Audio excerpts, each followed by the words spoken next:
Kilvelur rotary சங்கம், நாகப்பட்டினம் மாவட்ட பார்வை இழப்பு தடுப்பு சங்கம், பாண்டிச்சேரி அரவிந்த் கண் மருத்துவமனை மற்றும் கீழ்வேளூர் பிரபாகர் நினைவு மழலையர் தொடக்கப்பள்ளி இணைந்து கீழ்வேளூரில் மாபெரும் இலவச கண் பரிசோதனை முகாம் நடைபெற்றது. பிரபாகர் நினைவு மழலையர் மற்றும் தொடக்கப்பள்ளியில் நடைபெற்ற முகாமில் 300க்கும் மேற்பட்ட பொதுமக்கள் கலந்து கொண்டனர். இதில் கண் பரிசோதனை, இரத்த அழுத்தம் உள்ளிட்ட பரிசோதனைகள் மேற்கொள்ளப்பட்டு ஆலோசனை வழங்கப்பட்டது. கண் அறுவை சிகிச்சை செய்ய வேண்டியோருக்கு இலவசமாக அறுவை சிகிச்சை செய்வதற்காக பாண்டிச்சேரி அரவிந்த் கண் மருத்துவமனைக்கு 100க்கும் மேற்பட்டோர் வாகனம் மூலமாக அழைத்து செல்லப்பட்டனர். அதேபோன்று கிட்டப்பார்வை, தூரப்பார்வை பரிசோதனைகள் மேற்கொள்ளப்பட்டு அவர்களுக்கு இலவச கண் கண்ணாடி வழங்கப்பட்டது.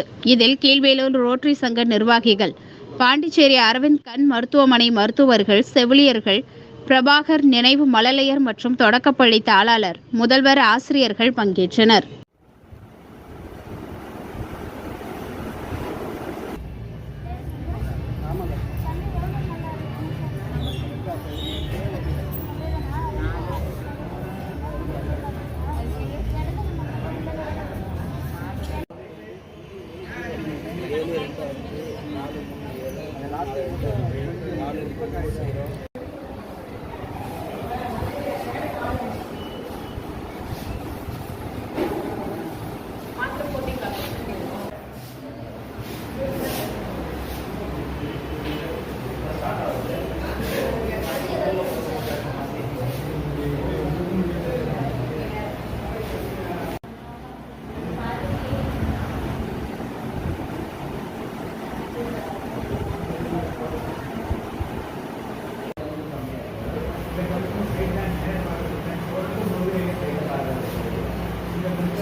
இடது கண் மறைச்சிட்டேன், வலது கண் தான் பார்க்குறீங்க. நம்பர் பாருங்க.